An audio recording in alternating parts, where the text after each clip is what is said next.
alternative is that you might as well give up. And we're not going to give up. I'm Nikolai Coster-Waldau, and this is An Optimist's Guide to the Planet.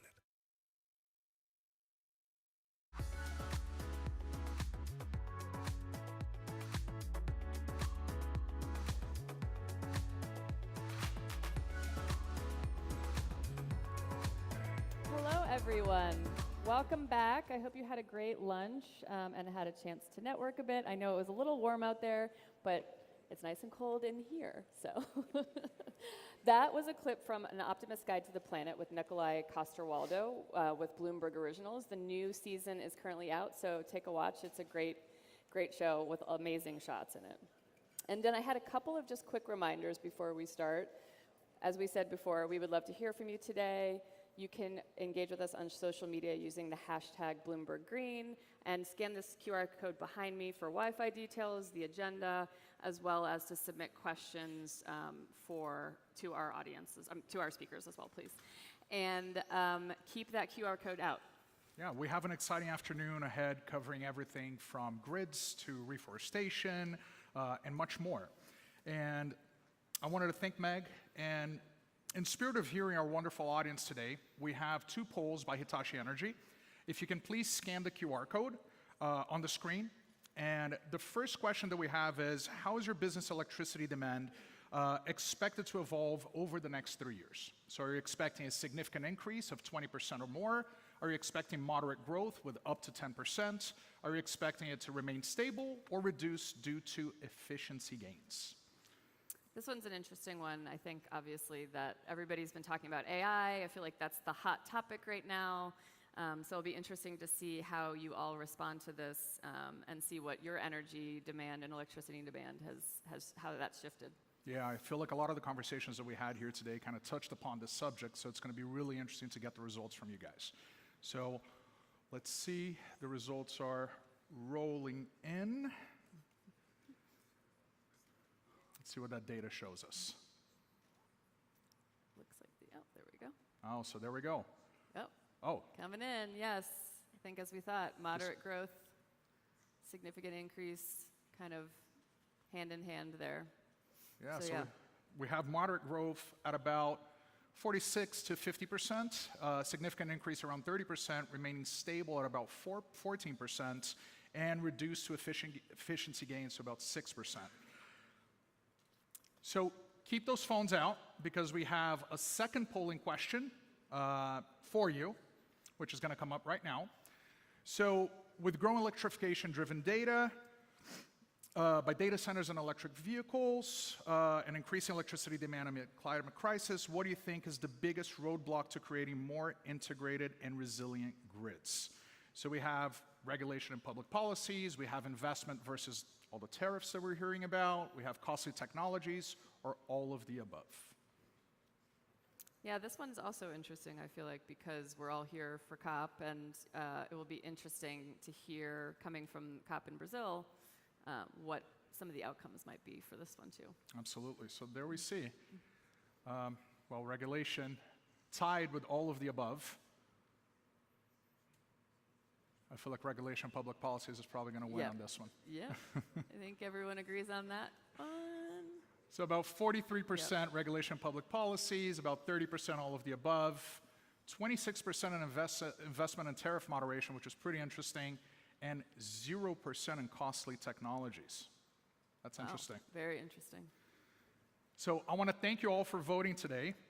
All these live polls are brought to you by Hitachi Energy, one of our proud supporters here for Bloomberg Green. Meg, you're going to stay here for the next panel. Please join me in welcoming to the stage Sarah Bonadio of Alpargatas, Angela Pignatti of Natura, and Barbara Saponar of Nestlé Brazil. Thank you.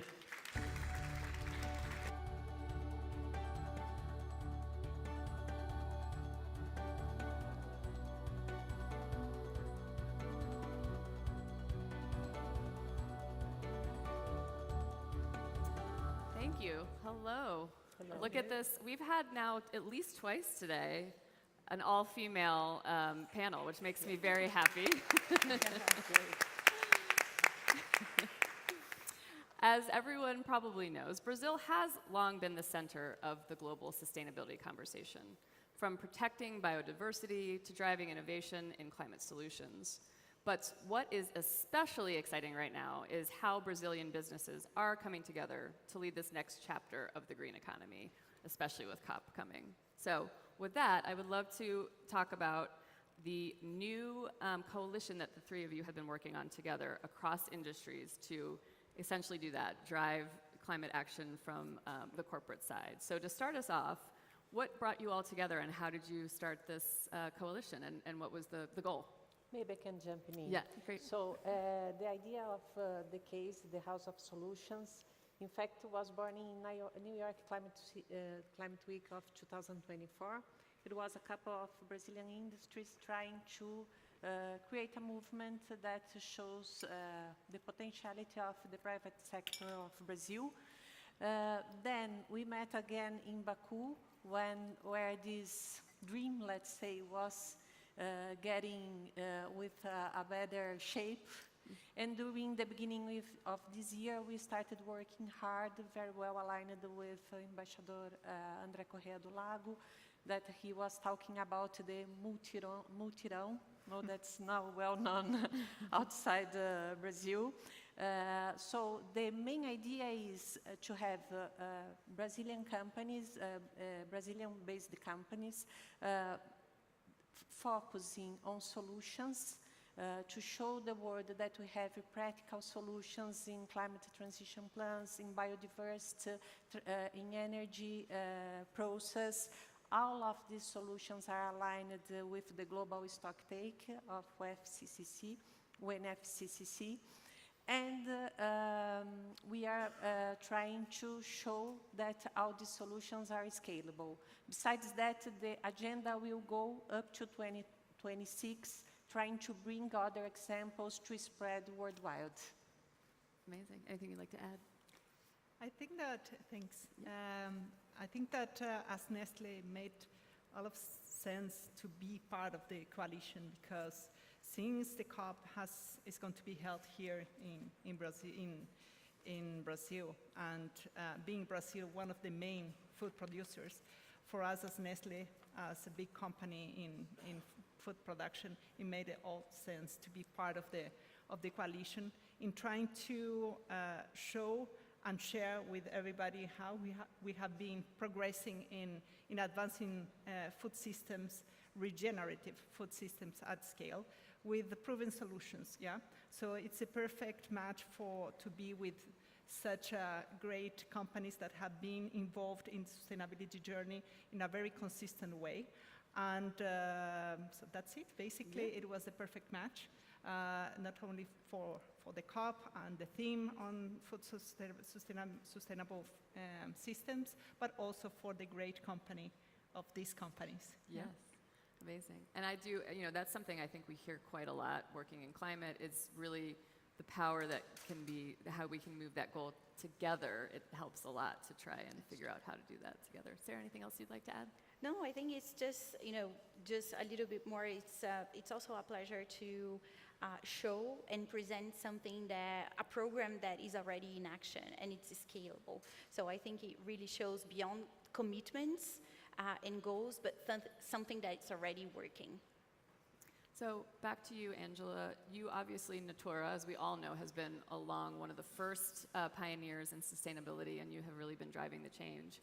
How has your evolving strategy to keep leading in that market become more crowded? Is it helpful that there are more people that are involved in the market now? What are your thoughts on? I think definitely there's much more people involved in this sustainability agenda, and this is good, and we think it's good. And considering our vision, we have just reviewed our strategy from doing less harm with sustainability.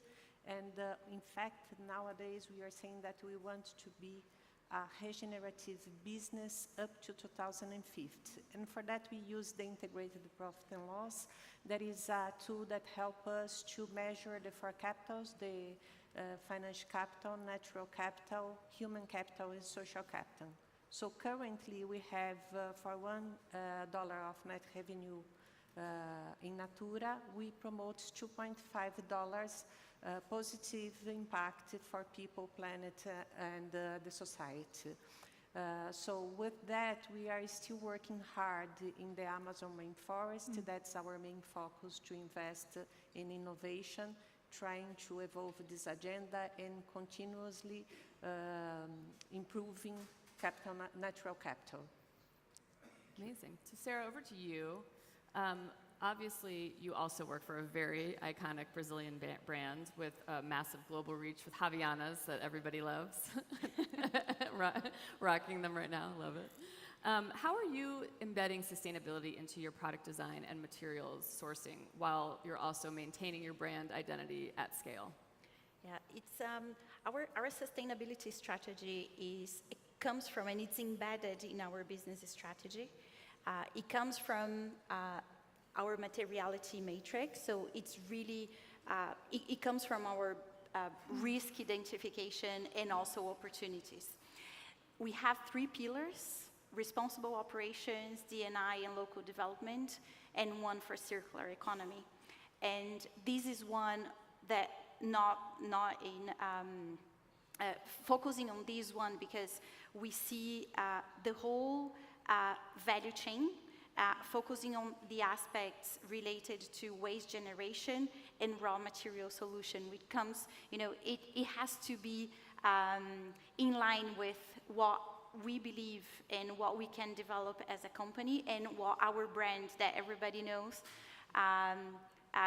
means as well. So the challenge is that we expect to expand the rubber circular chain, not only in one point from gathering the used Havaianas, but also investing in the other side, so that it creates value to this raw material again. So processing, transforming, and making it into another product and making it financial feasible. So, Barbara, over to you. You did mention, obviously, at Nestle, you are very focused on agriculture and regenerative agriculture specifically. Can you talk about kind of what your main priorities are, how you were getting there, maybe some examples of some of the work that you've been doing in that space, Yes. and especially around the supply chain as well? Yes. So being a big food producer means that we depend on the field, on the soil. That's why we do know that we need to transform the way we are producing our ingredients. So nowadays, 70% of our emissions are coming directly from the way we produce our ingredients, yeah? So, but the thing is that we're not ingredients producers. We buy those ingredients. So we need to work together with farmers for them to evolve the way they do farming. And that is quite a big challenge. So thinking on the big scale we have, today Brazil, and Nestle Brazil as a market, but Nestle Brazil as a market is the 3rd market for Nestle Group, and sources more than 1/4 of the ingredients for the group. So we really need to take advantage of the strength and the potential that Brazil has in order to evolve the way we produce the ingredients.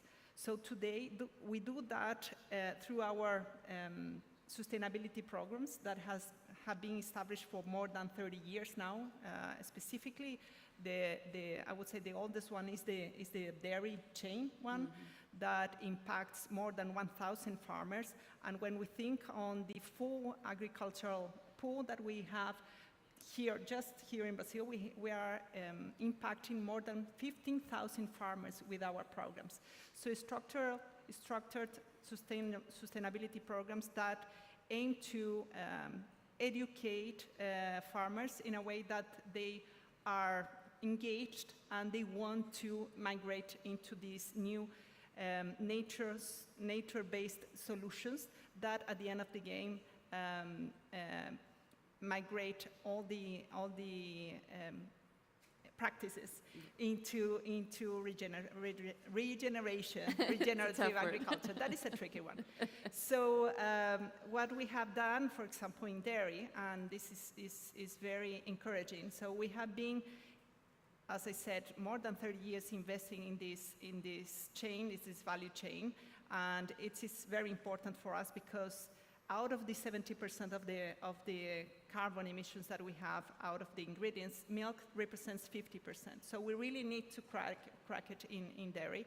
So we already have evidence that out of the implementations of the practices that we have put together with the farmers, we are seeing a very huge impact on productivity, and this means that people or the farmers that have been implementing the solutions that we have recommended to them, they have seen a jump of 78% of productivity, which means that they are gaining more money as well. So their profitability is jumping as well in 15%. And the most important part is that we are being able to reduce the carbon emissions in around 19%. So that is a win-win for everybody. It's a win for the farmer, it's a win for us as a population, as a planet, and for us as well, we have a better productivity out of the dairy farms. So that is the beauty of the regenerative agriculture. And that's what practices. I think, we always try to say, if you can show the profitability side and this is actually better for your business, it always helps make the case a lot stronger. And yes, and we always hear from the producers. We said we go with our teams in the field, aiming to support them with technical solutions and training and so on. And they said, yeah, blah, blah, blah, but at the end of the day, there's no green if we are in red. And I think that is a very powerful phrase, yes, because we really need to put the farmer on the center. Otherwise, this agenda doesn't go Absolutely. on. So back to the coalition, and Angela, maybe if you want, but everyone is welcome to jump in. What are you really hoping to accomplish, and what are the goals now that this has been established, and maybe just share a bit more about the I would say that case the main initiative. goals of the companies is to have a set of cases that we can inspire others, and they are practical cases, as we've already said here, and they are scalable. So it's not just to prove that it's possible to do, but also to attract investments in order to scale up these cases. So, for example, I can give one example from Natura that we have the agroforest system for the palm oil. Then the palm was responsible for the devastation of most part of the forest worldwide. So by showing this case, we are trying to attract investors to go from 650 hectares to 12,000 hectares of implementation in Brazil. But also we can inspire other companies from Asia to do this kind of process in which you can restore, regenerate the forest. So this is a very practical one that we can attract investors, influence others, and bring new solutions to the table. No? And besides that, as we know that we have a mandate in 2026 with the COP leadership, this group will continue work in 2026, trying to pull together other cases, from different sectors. So this is good. We have transportation with Marco Polo, food services, we have the beauty and the, forgot the... Apparel. Apparel, Yeah. That's true, apparel. And so we have very different sectors that can complement itself. We have a valley with the mining system that is also important for the energy transition that everybody needs. No? So this is the idea, is to really recognize that if the private sector works together, we are going to have more power. Anything you'd like to add, either one? Maybe just to add on the program that we've developed, Havaianas Reciclo, under our circular economy. I think one of the things that we've learned since 2020 when we started doing the program, and the challenge is still to ensure that the health of the Havaianas rubber recycling chain, which did not exist before, and not only investing in the gathering, the infrastructure to collect, used. So it goes a lot with consumer education as well on what to do with that, but ensuring that in the other side there's additional, because we collect a lot as well, not only on our monobrand stores, but also through the logistics cooperatives and the waste pickers we've seen since 2020, an additional revenue because this material did not have financial value, and it increased their revenue as well through the cooperatives. And also when we worked to make that feasible with our partners, processing and transforming, you can now have from used Havaianas, you have furniture, you have accessories. So this has been proven that it works, and we want now to scale. Beyond, of course, so many other opportunities in our own operations in terms of decarbonization. But on the circular economy, I think it's one of the key ones that we managed to include the consumer and our partners on the other part of. So obviously COP is right around the corner, which is why all of us are gathered here.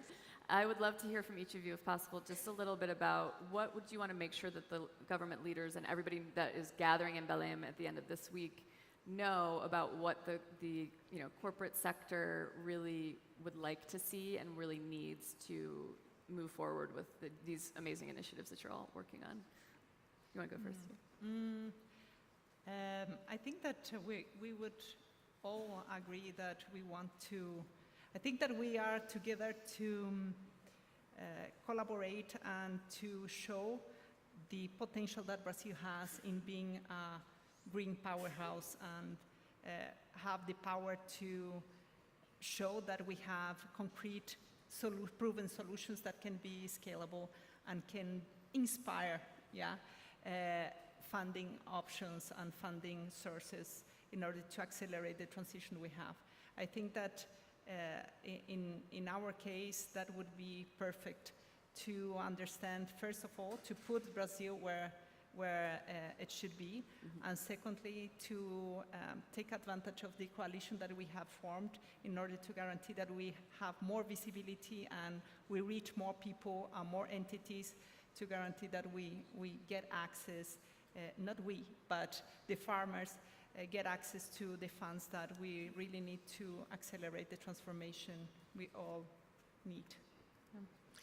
From our side, I think having COP30 at Belém, it's a huge opportunity for us to integrate the agendas of biodiversity, nature, climate change, and inequalities in this country. So I think we have this potentiality of showing that it's possible to have all the subjects integrated, and one solution can multiply the effects in others. So for example, when you add a lot of efforts in biodiversity on Amazon rainforest, we've already seen at Natura that you can have and promote a better life for the smallholders that are in the communities. So for us, this is super important.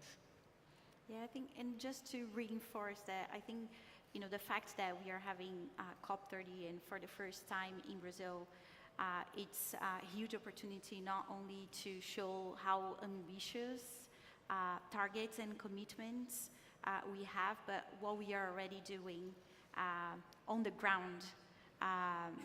So I hope this inspires to take actionable initiatives on that one. And from Alpargatas, we hope to inspire the world to walk a lighter path.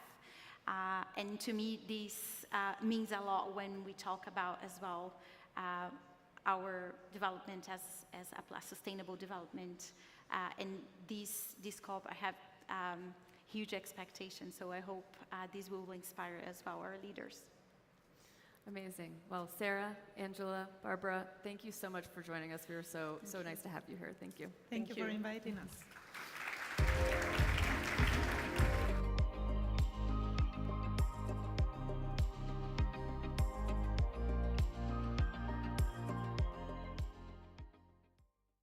Please welcome to the stage Danny Alexander, CEO of Infrastructure Finance and Sustainability at HSBC, Miki Edelman, Senior Managing Director and Head of Americas at Macquarie Group, and Ambrose Fayol, Vice President of the European Investment Bank, for a conversation with Bloomberg's Jennifer A. Delohe.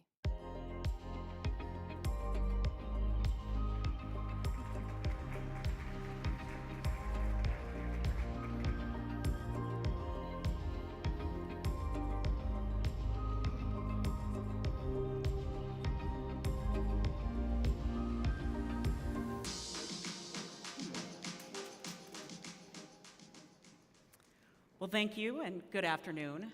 I am delighted to be here today diving into the issue of climate resilience finance.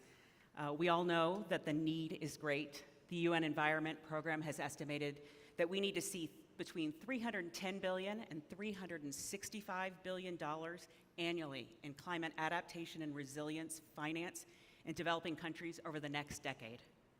And we also know increasingly that the rewards and the returns are there. A new analysis from WRI estimates that every dollar invested in adaptation and resilience generates more than $10 in benefits over a decade, with returns coming in the form of avoided losses, enhanced economic gains such as higher crop yields, and of course broader social and environmental benefits like better health care. So for the experts on stage today, I'm really eager to dive into what is driving public and private sector investment in climate adaptation and resilience. And more fundamentally, I want to know, how do you make money doing this? Miki, Danny, why don't you start us off, Miki? Yeah, great. Thank you very much, and appreciate being here today.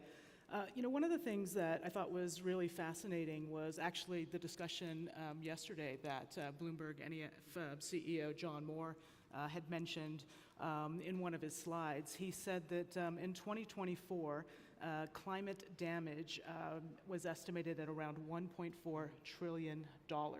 Quite a significant amount, and I think it also brings about the need for urgency.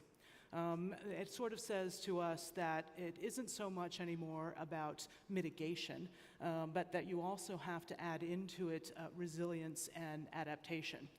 I think also kind of coupled with that on sort of this side of the equation is you have a lot of different mechanisms. Think about the carbon border adjustment mechanism.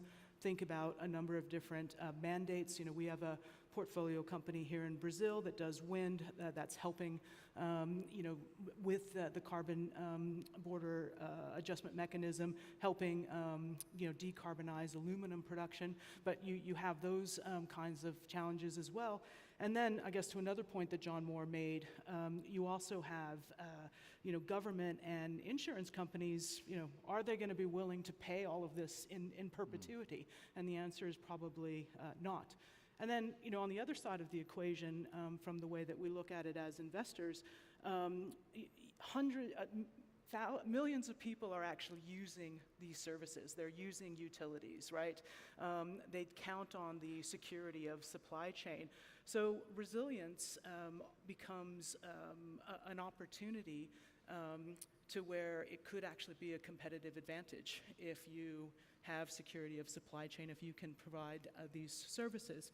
And then also insurance companies now have risk models that can really price risk. And so from an investor perspective, you can start to really begin to think about KPIs that can drive some of those returns that you mentioned. And so when you put those together, you start to realize that, it actually makes good sense to invest in ports. It makes good sense to invest in roads. It makes good sense to invest in energy. And then when you put that together and you think about the opportunities in Brazil actually has a real, I think, opportunity to become a resilience and adaptation hub. Danny, what about, from your perspective at HSBC, what's driving dollars into this space?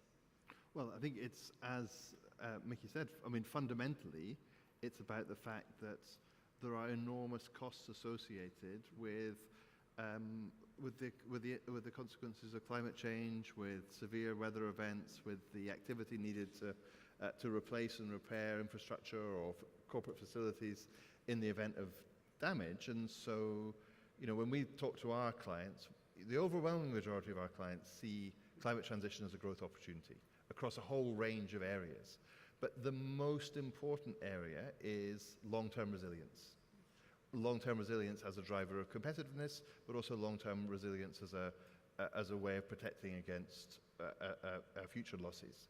I think that the kind of easy part is integrating resilience into capital expenditure when you're making it. You're building a new road or factory. How do you make sure that that initiative that you wanted to do anyway is resilient to 50-year, 100-year challenges where climate change is expected to be? I think the much harder part is, what are the models for initiatives that are purely designed to generate resilience for communities, for companies, and so on? And I think the financial models for those are a much earlier stage. But it is fundamentally an insurance proposition. So we had one client, as an example, who wanted to develop resilience as a theme, and they were able to work with their insurer to use the savings on insurance premiums to offset some of the capital cost, to the point where you had a kind of sustainability insurance product almost, which was enabling the kind of investment necessary to make that business more resilient. But those are individual cases, whereas in mitigation you see, I think, financial models well established for the scale-up of renewable energy, for investing in power grids, and other aspects. In this area, I think it's at an earlier stage, but it is that insurance component which I think is going to be critical to scaling up. You know, everybody knows that climate change is already having an effect on the natural environment, on the weather, on creating very severe damage in many locations. And so I think more and more attention will be paid to this space, because we have to protect ourselves against the consequences of the climate change that's already there, at the same time as continuing to invest in mitigation to limit it to the greatest extent possible in line with the Paris Agreement. I think I'm going to want to come back to that notion of how you draw finance into these harder spaces where it is definitely emerging and the value proposition may not be immediately apparent. But I do want to ask, Ambroise, you are obviously at a different position at the EIB, which is, of course, the European Union's lending arm. What is driving public investment in resilience? And I guess I'm curious, too, how that is evolving. Thank you very much. As you said, we are a public bank. So to what you said at the beginning, we are not driven by maximizing profit.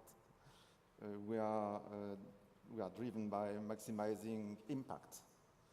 And but that being said, I agree very much with what both of you have said.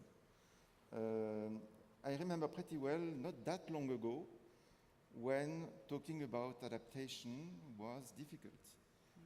Because, adaptation was the sign of a failure of mitigation, sort of. And what you see now is that, you see today at this Bloomberg event, this is becoming really a topic that has significant interest, and for reasons that we all know. So, and at the same time, it is clear that there is not enough money that has come to adaptation. So our experience is that there are two things that the public bank can do, and EIB does that, and we want to do that more. The first thing is to try, if I may say so, to put adaptation in everything we do. Because events that were sentinel before, they are becoming now every 5 years. So you need to do your infrastructure projects in a way that include this kind of events that will come. And the second thing is that we can do, that we develop, is trying to help those governments, especially in developing countries, or central banks, or financial institutions in these countries, to deal with adaptation.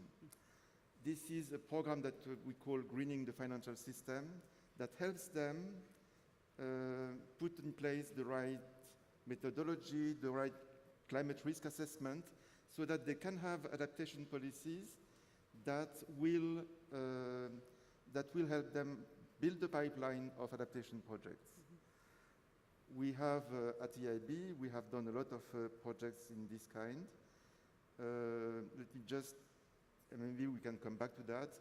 Two categories of projects that I think of. One is water projects that have a high adaptation content. And actually, this is very important for us to support them because also, you know, there are some interlinkages between, for example, when you build some support to prevent the sea from rising in some place, it has big consequences on the population, on businesses. That's something that we need to help. And we've done that in Bangladesh. I've signed that last month. 10 million people will live in places that were flooded quite regularly before, and even more and more flooded actually, or projects like this. And we do also innovative projects. We have done a debt for swap operation, debt swap that was targeting in Barbados, targeting a wastewater plant that was built thanks to the fact that the debt swap operation allowed the government to alleviate a bit its fiscal burden. That is very interesting. It's difficult to put in place, but it's interesting. My final point is we have taken the commitment at EIB, and our board has decided that last month, to double our adaptation effort by 2030. So it means 30 billion euros of investment between 26 and 2030. This is twice the amount we have done over the last 5 years. Danny, HSBC, I know, has a partnership with Pollination, the Climate Asset Management Partnership, but you also have partnerships with the World Bank where you're trying to actively de-risk private capital for sustainable finance and development. Can you talk a little bit about one project in particular, the Mombak project? It's a reforestation venture, and I'm curious too how that might show kind of a path forward for innovative finance and activity in this space. So it builds on what Ambros was saying about the importance of public and private sector working together in partnership to achieve some of these outcomes. So in this case, it was an outcome bond, World Bank outcome bond, backed also by carbon credits from a major IT company, which generated resources for Mombak to do reforestation activity in the Amazon, which is, of course, it's about resilience in the very broad global sense. It's also about resilience in a very local sense. And I think those kind of outcome bond structures have a lot of potential for developing revenue streams for resilience activities. You know, we've seen, you know, with other partners, other ideas coming forward, because it's a way of leveraging the capabilities of the World Bank, banks like HSBC, the interest in the market, in order to generate revenue that can really help to deliver very specific activities. So the challenge, I guess, with all these things, when they're at an early stage, is you have good one-off deals, really important, interesting, delivering beneficial activity. It's how do you scale them up? How do you make it into something that becomes much more kind of ubiquitous, that can be used in many situations? So look, I hope over the next period there'll be more such deals coming forward, and we can make that more standardized. It can then become something that can be used for these kind of resilience activities, but it also relates to the development of carbon credits, it relates to the development of carbon markets, and if those things can come together, then you do create mechanisms that potentially can scale financing for resilience activities. But it does also depend on the appetite of multilateral organizations like EIB, the World Bank. I was with the Multilateral Development Bank before joining HSBC, so I can see it from both sides. But I think that kind of partnership, which mobilizes the private sector, but which also releases resources to drive resilience activity, is part of the way forward in this space. Miki, what about at Macquarie? How are you all, investing in this space, and in particular in Brazil? Yeah, here in Brazil, we've been in Brazil now for 25 years, especially across the infrastructure, energy, and digital infrastructure space. If you look at our portfolio companies, I think they now employ over 15,500 people. For us, it's not just about really being an investor, operator, advisor. We really also do care about our communities. And the three businesses that we have here, our asset management arm, our commodities and global markets arm, and also our Macquarie Capital business. Not only are we investing in the ports and the roads and other renewable opportunities and other sort of digital infrastructure opportunities, but we're also very keen to help grow the communities around also where we invest. And our Macquarie Foundation has also been very active here in Brazil as well. Instituto 4, for example, is an organization that we've been involved with, helping emerging leaders of color be able to gain leadership skills. It's not about the zip code that you live in, but it's about being able to give opportunities to everyone. And so that's why today we're actually very proud to be able to announce the Macquarie Community Resilience Prize. In conjunction with MIT Solve, we will be awarding $500,000 US dollars, up to $500,000 US dollars across 5 different awardees, solutions in climate resilience.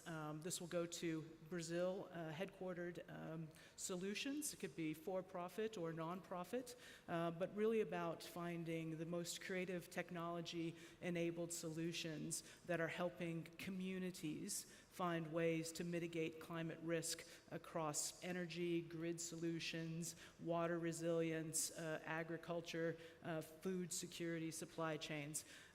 So press release will come out later with more details, but applications will be opening up at the end of November, and I hope everybody checks out the MIT Solve website, because we're really looking forward to supporting the innovative solutions that can make a difference here in the communities in Brazil.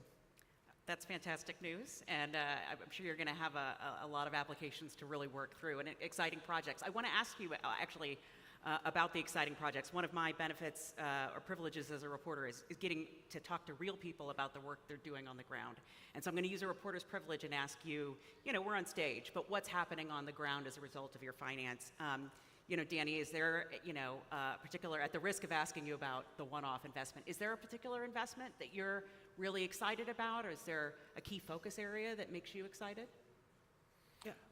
I mean, there are lots, but I'm not going to give you a long list. But I can think of a few, recently that we've been working on that I think. I mean, to your point, right? It's about how do you support and drive change at a local level. So we have a program in India where, which is in partnership with UNEP, which is about helping female smallholder farmers in India to transition to more sustainable agricultural methods, which is a critical part of resilience. We've partnered with LEAF in the UK to work with farmers there, again with the same kind of purpose, to transition to more sustainable, regenerative agriculture. We supported Thai Union to do the first ever blue bond for the seafood industry in Thailand to transition to sustainable ways of producing shrimp for the market, which is critical for an industry which is a major one for that country, but a major one also for the region, to move to more sustainable ways of farming. So I think those are examples of things where you see a real impact. But I think the other area, and it links to, I think what you just announced is fantastic, but we have to, driving innovation in this space is also really, really important. Mm-hmm. And we see that through our climate tech business. So HSBC Innovation Banking, we work with VC-funded climate tech startups to support them through their early phase, and then hopefully as the ideas generate into implementable solutions through the first-of-a-kind project finance. So, for example, this year we saw a company called Infinium in the US go to their first-of-a-kind project financing for sustainable aviation fuel. And so it's kind of building those relationships identifying, where are the gaps in the financial system to make that, because for a lot of companies, that step from the early stage through to the first of a kind project financing is a massive leap. And I think that's a problem we have to solve. And I think it's an area where, in the resilience space, especially, innovation moving to scale is really challenging. And I think financial institutions need to find ways to support that too. And that's what we're trying to do. And I know that for the EIB, Latin America is a particular focus for the portfolio. Are there projects that you'd like to highlight? I could, but I will not, because I'm going to tease a bit. Fair. There are going to be several signatures events that on projects that we are financing, especially in Brazil, in Belém, in the next days. So I hope you'll hear more about that. And there are really great projects on, including on nature-based in the Amazon basin and women entrepreneurship. These kind of projects that are really the heart of what we believe in at EIB. The project I would mention is not in Latin America. It is in Jordan. We are developing a project together with a few partners that is taking seawater from the Red Sea. You make it a desalination plant in Aqaba that works with solar panels, and you have a water pipeline that brings this water up to Amman and the region, where they are suffering from a severe drought. And that is a project that we are very proud of, because it gives water to people. And if you don't have water, you can do whatever you do on mitigation, and you are not going to have life at all. So this is the kind of projects we are very, very proud to support. Water is life, for sure. Miki, maybe it's a water project, maybe it's reforestation. What's an exciting one for you in the portfolio? Yeah, I think there's some, maybe more on the growth side of things. We have a technology company called Earth Resources Technology, which sort of leverages satellite technology to be able to do climate weather prediction, which helps let the government know where and when floods can happen, to be able to enable people to be able to relocate faster or be able to get emergency responses faster. They've also, I think, over the last decade saved probably, I think it's something like 50,000 lives for people who have gone hiking, and you haven't been able to find them, so they can use the satellites to be able to track people as well. But we also have some other interesting companies that have some operations here in Brazil. For example, like Onyx Insight, which is a UK company, but they have a predictive analytics system, so it's more adaptation and resilience adjacent. But what they're doing is they're helping the wind turbines cost a lot of money. When they burn and they crash and burn, that's a lot of money that is kind of falling to the ground. And so what they've been able to do is develop a really impressive predictive analytics system that allows the turbines to be able to extend their life, which I think is helpful to a lot of the wind turbine manufacturers out there, and just enables really the companies to be able to operate the wind turbines longer, which just helps that supply chain, security of supply chain be more resilient across the board. We're running short on time, but I did want to swing back to the kind of the challenge that Danny, you kind of identified at the beginning.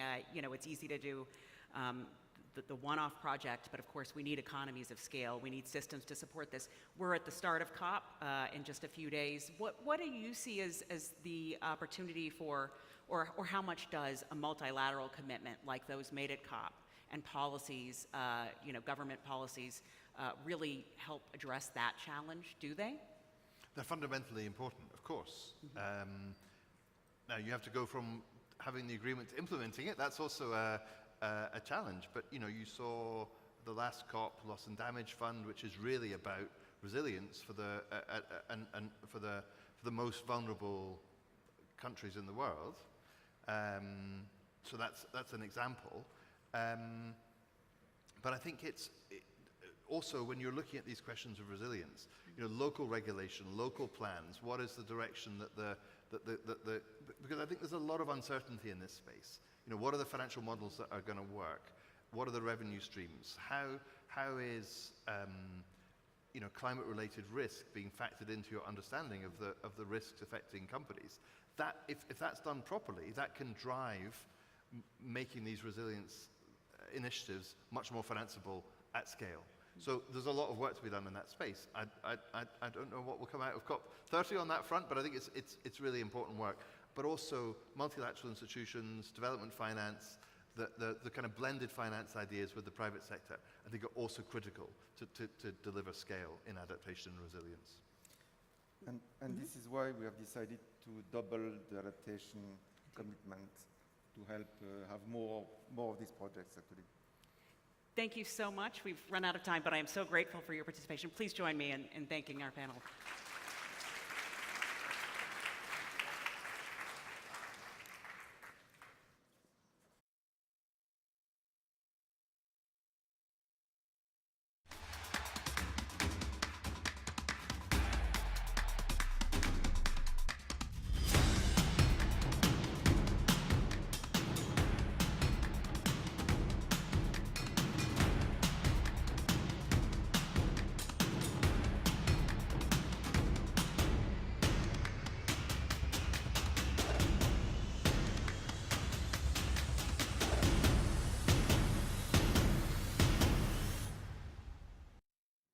Please welcome to the stage Glauco Freitas, Country Managing Director at Hitachi Energy Brazil, for a conversation with Bloomberg's Felipe Veloso.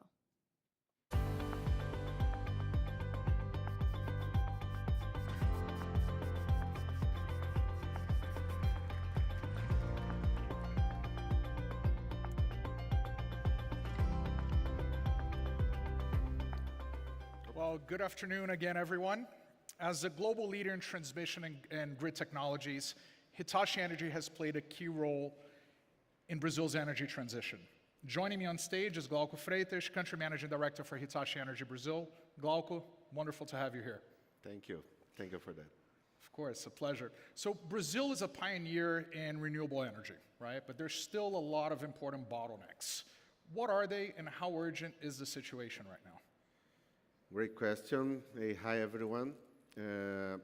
Let me just say a bit about Hitachi Energy. Hitachi Energy is the energy division of Hitachi Group, which is one of the 5 biggest Japanese companies, and also a global leader in power grids, which means that we have the biggest installed base for transmission equipment and solutions in Brazil and globally speaking. Let me contextualize what is happening in Brazil first. We took like 120 years to be able to produce 175 gigawatt of energy in 2020.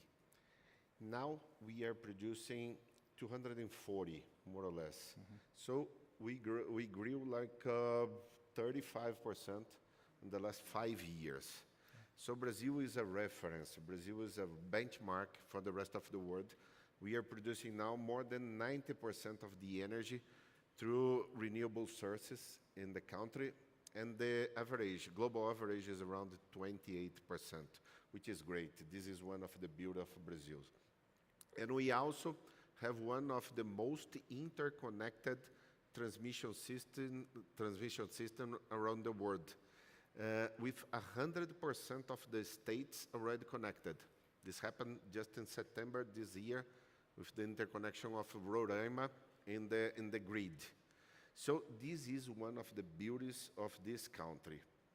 We have come so far, this far. What is next?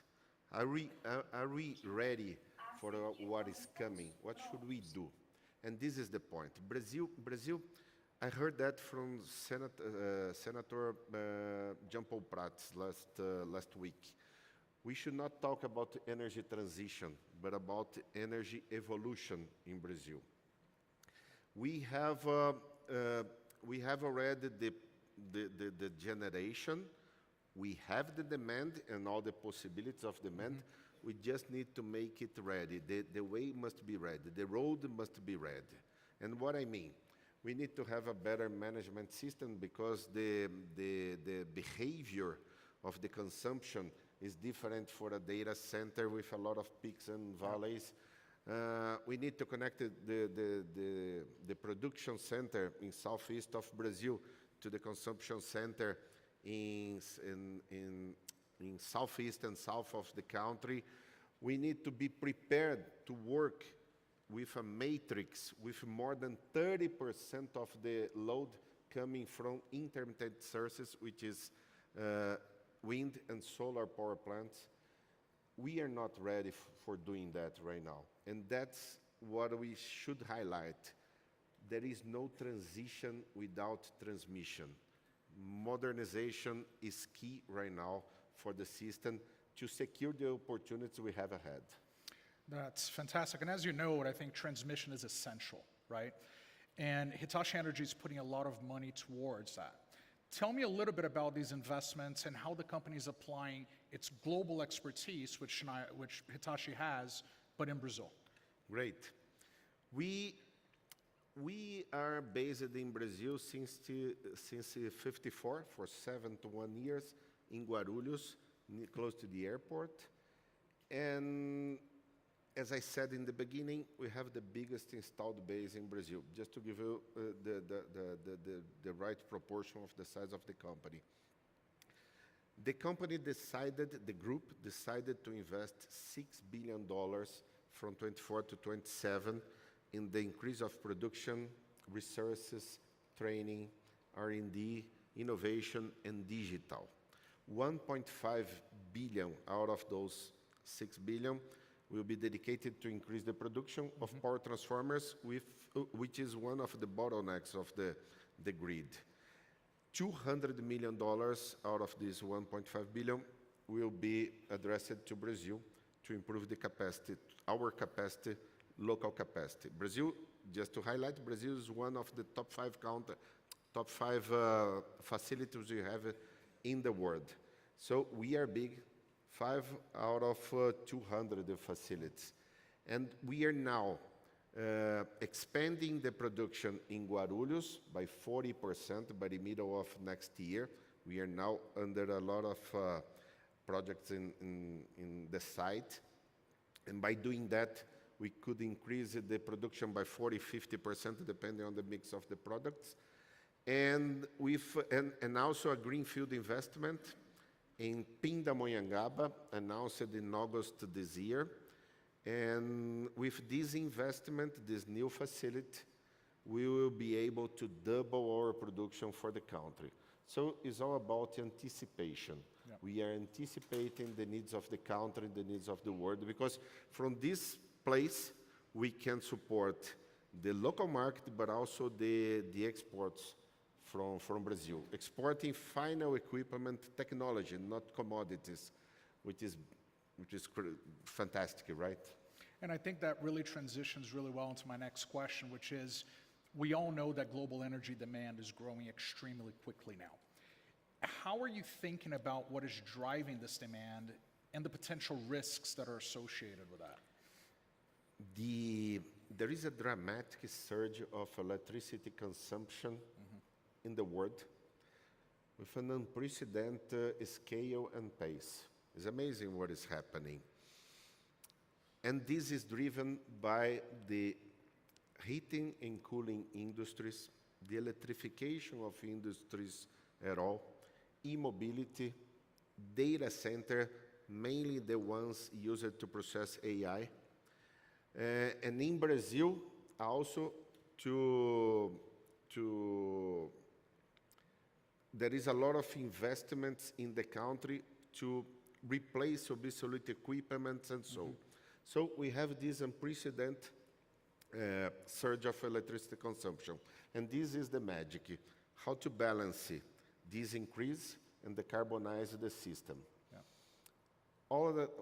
What I can say, is that we don't have just a window of opportunity with all of those industries. We have a platform of transformation. This could transform the country. The decisions that we take right now will last for decades, maybe centuries. We should be ready to take the right decisions right now and not lose this platform of transformation. Again, data center, green hydrogen, offshore wind, electrification in industries, e-mobility, and so. Yeah, absolutely. Well, with all the interviews that I did here today, I touched upon COP, because that's the reason that we're all here in Brazil over the next couple of weeks. So this COP is really focused in action. What concrete actions is Hitachi Energy pushing, and what do you want to ultimately see come out of this COP? We are completely aligned with the objective of this COP, which is, according to the presidents of the COP30, secure a just, significant, and meaningful energy transition. So we are completely aligned to that because this is our mission, to secure that transmission and the technology would not be a bottleneck for the transition. And this is also the COP for action, as you said. Yeah. And we are already acting to improving the capacity, not just in Brazil, but around the world. But the electricity, the modern grids, which is what we are looking for, which is what we are fighting for, modern grids is also something that can improve communities and industries. And this is the beauty of the thing. Modern grids can improve the access, can reduce the emissions, can improve the quality of the life quality of people, can boost communities, as I said, can also improve the resilience to the climate changes. And there is a data from ONU, from the United Nations, that accounts that modern grids can improve the GDP by $545 trillion until 2050, besides saving a lot of lives. Well, we're unfortunately out of time, but I wanted to thank, first of all, Hitachi Energy for being such a great partner to Brazil and everything that you guys are doing here. Thank you, Glauco, and thank you, Hitachi, for supporting today's event. Thank you very much.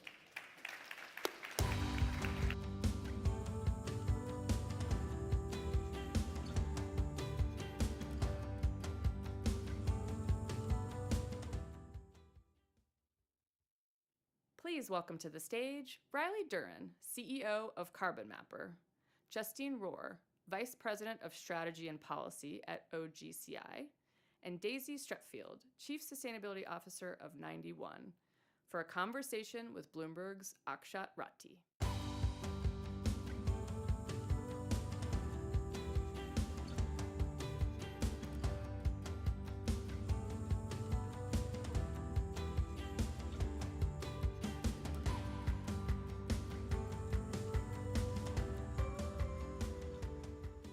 Good afternoon, everybody. Good afternoon. We're going to talk about methane. And by now, I think you guys all have heard about this invisible gas. You probably know it is important in some way for tackling climate change. But I don't think that it's quite sunk in how important methane is to fighting climate change. So if you look at the climate problem, about 2/3 of the warming happens because of carbon dioxide. That's the thing we focus on a lot of the time. But about 1/4 of the warming happens because of methane. And that is why we should act on it. But not just because of how much methane contributes towards warming as we see it today, but if we reduce methane emissions now, we actually see much greater gain in reduction in temperatures soon. So it is the quickest, cheapest, and most effective greenhouse gas to act on right now. And on the panel today, I have 3 experts with 3 different perspectives on what needs to be done to address the methane problem. Let me start with Riley, because one of the things that has changed as we have become serious about the methane problem is that we are using new tools to try and understand the problem and then start to reduce those emissions. You work for a company that helps make such a tool possible. Right, thank Ashkat, and it's great to be here. So I founded Carbon Mapper, the nonprofit, 5 years ago this month, after spending over 3 decades working for NASA on monitoring greenhouse gases. And our focus as a nonprofit is making methane and CO2 data available and actionable at local scale globally. And we do this with satellites. We've developed technology with NASA, with our commercial partner Planet Labs, that allows us to pinpoint methane emissions at 30-meter resolution globally. We launched our first satellite about a year ago. We have 3 more that are being built as I speak. And ultimately, the goal is to have something almost like a weather service from space for methane data in terms of its reliability and availability. In addition to delivering the data, our team works closely with people across government, the private sector, and civil society to translate that data into action. And that means training users on how to understand the data. It means helping to develop incentives to care about the data and ultimately drive action. One of the things we focus on, the big thing we focus on, is something called super emitters. What we learned over the last 10 years of monitoring methane around the planet is that less than 1% of the infrastructure from the oil and gas, coal, and landfill sectors is responsible on average for more than 30% of a total methane budget. So this so-called super emitter represents low-hanging fruit for rapid climate action. We find that when we notify incentivized operators, they generally take action quickly to fix and repair leaks and malfunctions. And so the big challenge going forward, the challenge to scale, is developing incentives for people to care about the data and capacity to act on it. And our target with this program, with the help of Bloomberg and other philanthropists, is to eliminate 1 billion metric tons of CO2 equivalent a year from methane super emitters by making this data complete, accessible, responsive, and durable. And I'd really like to talk in discussion about some of the barriers and opportunities to confront those barriers to that goal. And Justine, you are representing a huge group of oil and gas companies that have committed to reducing methane emissions really quickly. Those companies cover as much as 50% of global natural gas production. So you have a huge responsibility. How has that progress been? Because this commitment was made at COP28. We are 2 years out. What is it that you have seen companies do, and what kind of challenges do they face? Thanks a lot for the question. So maybe before I answer that, I am an OGCI, I represent OGCI, which is the Oil and Gas Climate Initiative, which is 12 companies, the major ones, Petrobras included, for instance, global organization that was created back in 2014. And as part of the kind of objective of this organization was to accelerate the industry's response to climate change.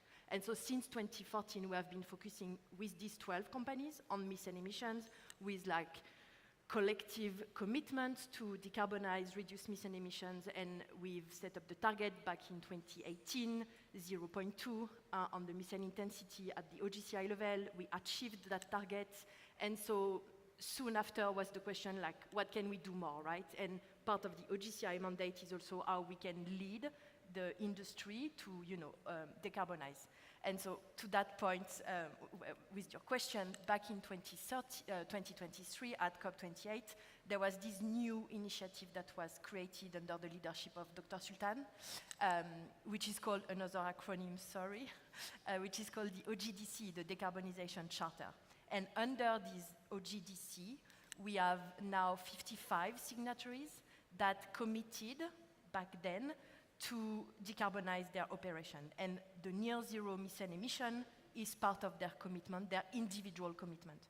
So as part of this, and OGCI is supporting and delivering the secretariat and the support. So the way we work, and we have been working over the past year and a half, because it's only a year and a half initiative, was obviously after the signature to, gather everyone to make sure that we have the right setup in place to deliver. And a lot of the effort that we have been focusing on is the peer-to-peer training, because you were talking about the capacity building. So that's one thing that, for instance, we deliver.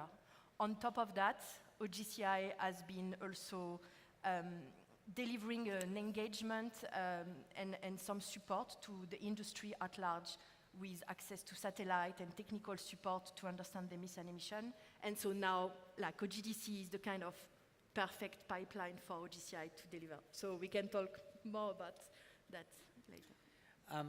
And Daisy, you represent the view of an investor. Now, one of the things, the theories was that once investors see that there are climate risks in their portfolio, in the companies that they invest in, they will start to reallocate capital as a result of those risks. Methane, especially methane emissions, is a risk from a carbon pricing perspective, is a risk from a loss in revenue perspective. How are you translating that understanding into investment decisions? Well, I think that's right, that from a longer term perspective, climate risk is real. It's probably the most significant long-term risk to our business and to our investments. And so we are looking at all of the aspects of decarbonisation that we want to see to address that risk. And methane, as you well described, is one of the quickest, easiest, most important short-term kind of climate forces to address. And that's why it makes sense from that mitigation point of view to reduce that long-term risk. But I think more to the point, as an investor, we really hate it when our companies leave money on the table. And for a significant portion of those methane emissions, up to sort of 40–50%, I think the IEA suggests, can be mitigated cost effectively. This is simply something that can be monetized. And so it's really a marker of operational efficiency and good management in the companies that we invest in, that they are addressing this issue and managing that, and using the available technologies that there are to be able to address that source of revenue loss, if you like. So I think it's a sort of win-win in a sense from that point of view. I think the only thing that is challenging, of course, when you're looking at a company is they are, we like to think they take all of the cost-effective measures they do. They are in their own internal processes for use of capital, resource, and time to be able to address those issues, to access the data, to be able to then set up those projects that are needed. And I think that becomes potentially the bigger barrier, is where does this fit in companies' hierarchy of kind of what's most important right now? And of course, there's often things that rise higher up the agenda. So I think that's why sort of investors engaging companies saying, no, this is important, because we also see that long-term risk that they might not be so focused on when they're thinking about how do I just post good results this year. And this is sort of a longer-term effort that we need to maintain our kind of vigilance around that aspect of their decarbonisation plans that we see as sort of often a win-win. And because methane has gone up the priority list for climate action, we have seen in recent years that governments have come across policies to try and help support this transition in a way that is perhaps more certain for companies to act on. One of those policies was going to be a fee on methane emissions that was going to be deployed in the US. And now under the new government, that's been taken off. US is the world's largest producer of oil and gas. When you think about it as an investor and you see these policy changes happening, the US is maybe the most recent example. There will be others because the politics are getting complicated. How do you think about those policy changes versus the kind of investment that you will need to make in companies? Yeah, I mean, I think it's obviously disappointing when you see policy support for something that seems like an easy win, if you like, being withdrawn. That's not to say we don't see kind of positive progress elsewhere in the world. So China is doing some pretty ambitious things in their policy agenda, and we've recently been part of an investor initiative to write to the EU to try and avoid any rollback within their simplification process.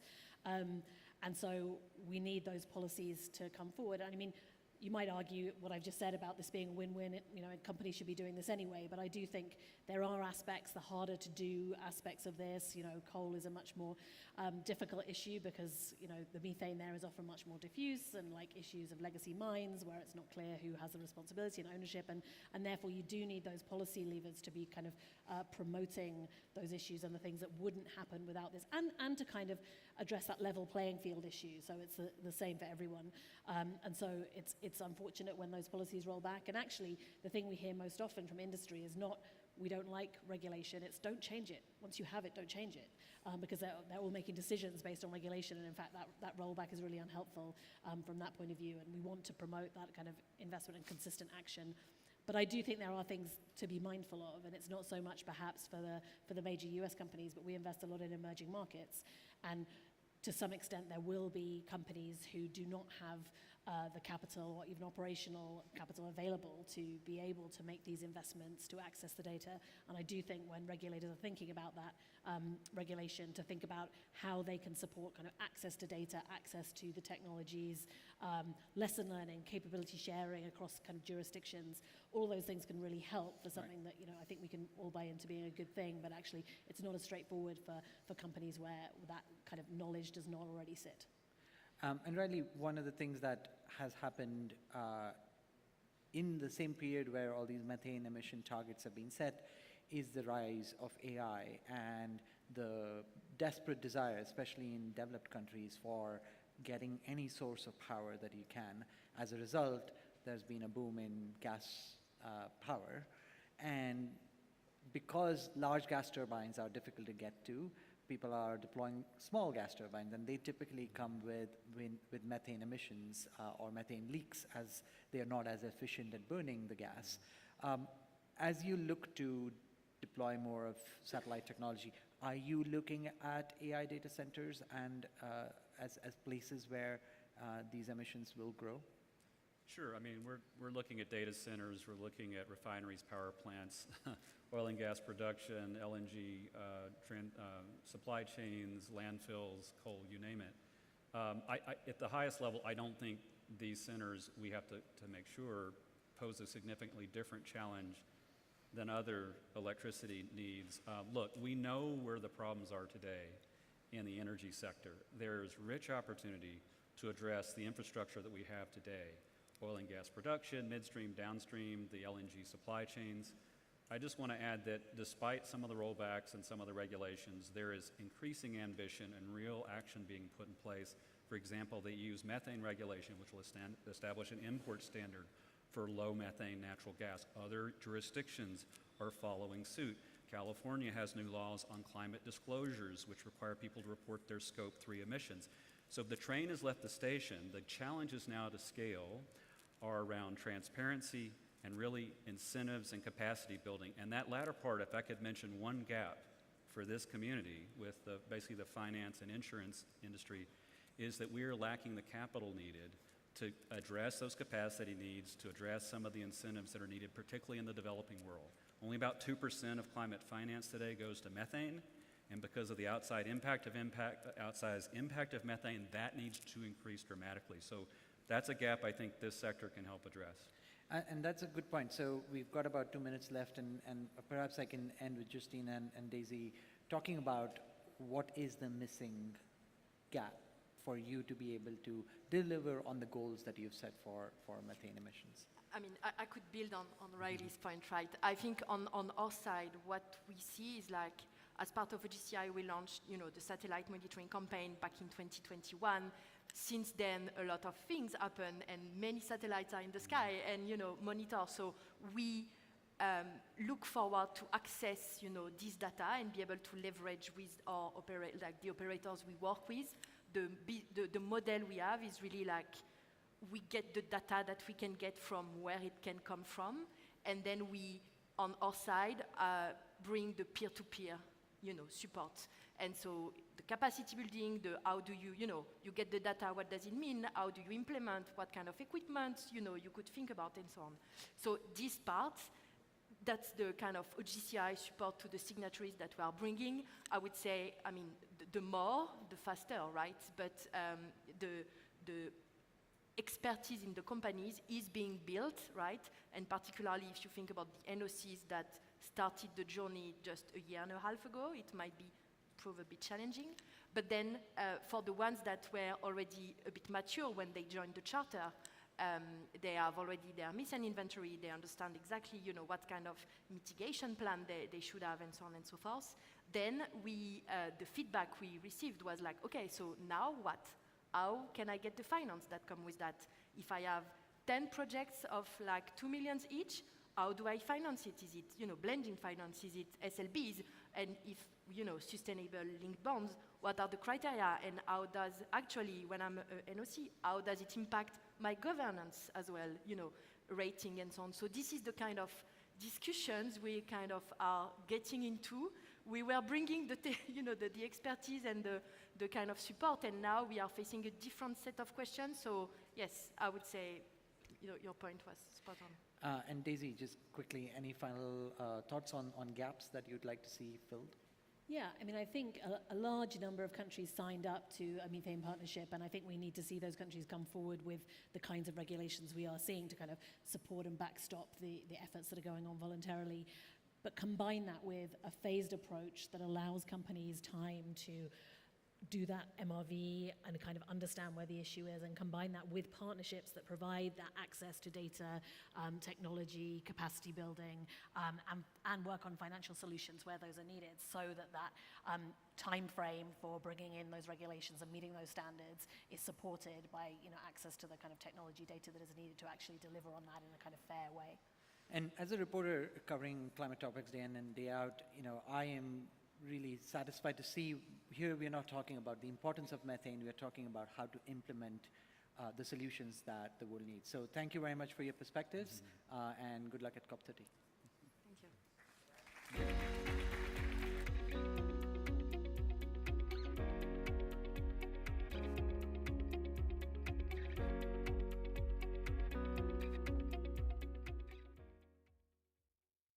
Please welcome to the stage Ana Cecília Gonçalves, Restoration Manager at WRI Brazil, and Gabriel Silva, co-founder and CEO of Mombach, for a conversation with Bloomberg's Fabiano Massionavi.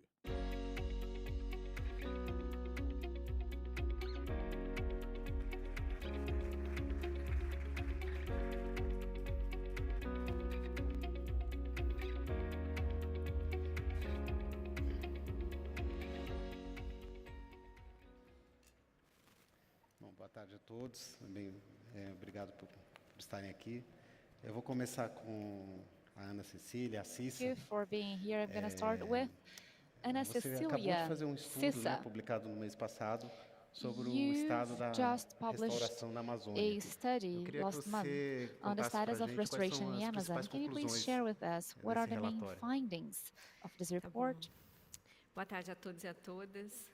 Bom, Of o course. estudo que o WRI Good afternoon, everyone. Well, desenvolveu the foi o WRI intuito de mapear quais study são os atores que intended estão to nessa map paisagem. the Então, actors that are foram present in this landscape. identificados 4 eixos principais So we de have atuação. identified A 4 questão main axes for onde estão esses atores, essas these organizações, actors. qual o papel que elas estão desempenhando, quais são os eixos, né, que elas estão What is the role that they are trabalhando, a questão da performing, assistência the fronts that técnica, they are acting que é on, grande technical gargalo. Hoje na Amazônia a assistance. gente tem menos de 10% das áreas em restauração com This assistência is a técnica great bottleneck in the Amazon today. Less than 10% of the geographies have the necessary technical support, and this study proved to us that there is a very favorable scenario in the Amazon as a whole.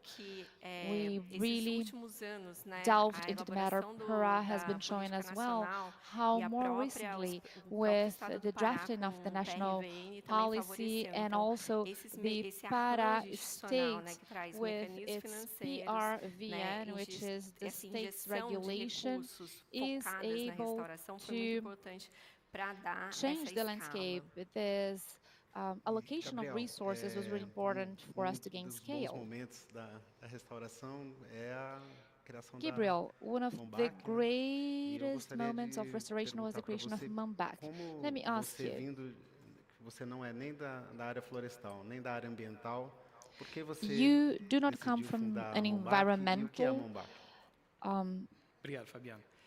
neither a restoration background. Why did you decide to found Mumbac? Thank you for your question, Fabiano.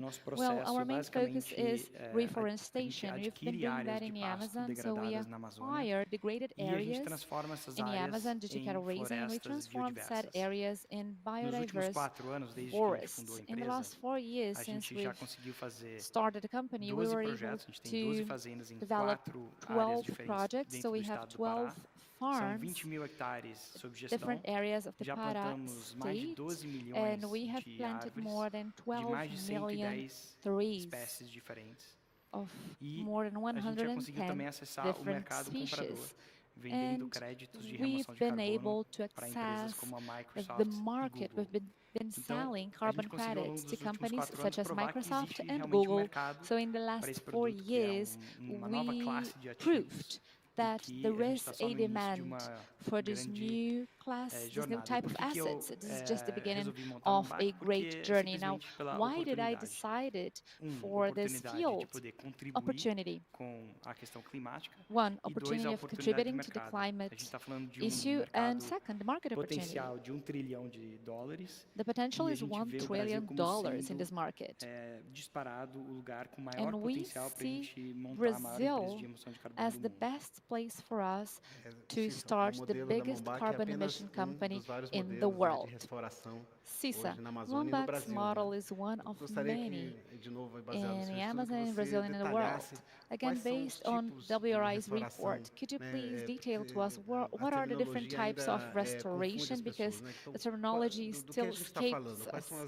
What are we talking about? A gente tem uma amplitude, né? Como se fosse contínuo. Yes, we have a scope as a continuum, right? Trazer uma abordagem diferenciada. So depending on how we find the area, we will decide on a different approach. Mumbac has also been focusing in cattle raising areas, right? Essas áreas são de recuperação, né?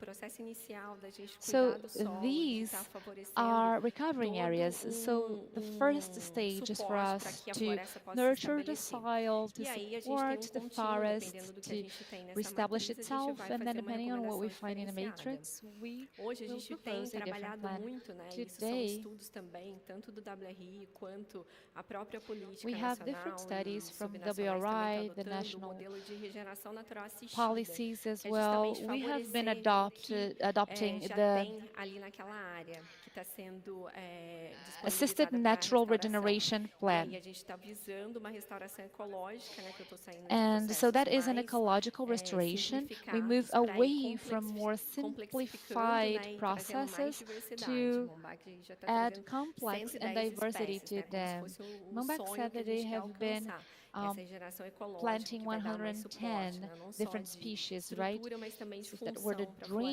the floresta, ultimate atração goal, para a because fauna, it will bring more diversity to biodiversidade de the uma forma mais forest, ampla. it will be more E attractive também to a our gente tem fauna. falado muito da questão da regeneração produtiva, And we've né? been Uma talking a regeneração lot que ela tá about gerando the renda para productive as propriedades, regeneration ela tá as well, one gerando that generates segurança alimentar, income ela está gerando também and food diversificação security, nessas cadeias, né, que estão ali principalmente na Amazônia, diversification de to our espécies different florestais, chains, especially in the e alguns Amazon, produtos também não of madeireiros. forest Então a gente está falando da species, bioeconomia. and also Então, some como que timber products as a well. floresta ela pode se recuperar, né, e ela não So precisa how ser abandonada can no futuro the ou tá forest ali, né, recover, and it protegida de doesn't uma forma have to muito be abandoned distante. in Ela the pode ser manejada future. ao longo do período, It is proporcionando manageable in this biodiversidade, period, proporcionando, né, proteção da allowing água, for biodiversity, polinização. A gente está falando de áreas, quando a gente pollinization, olha essa paisagem, a gente está olhando um water mosaico preservation. When de we formações. look at A this questão das áreas landscape, de proteção, this is a de mosaic of preservação different ambiental, a reserva formations, legal, right? as áreas produtivas.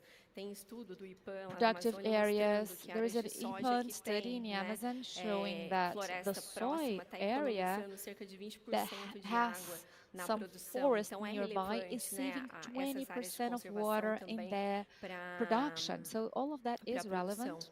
E o que a gente também chama de agrofloresta, né? Esses And sistemas um pouco mais we also simplificados, have mas que the estão proporcionando a agroforestry, proteção da these vegetação simplified secundária e systems dessa that allow regeneração for que secondary estamos buscando. Então, vegetation esses and the quatro recovery modelos that hoje we are são os aiming for. principais modelos que estão sendo adotados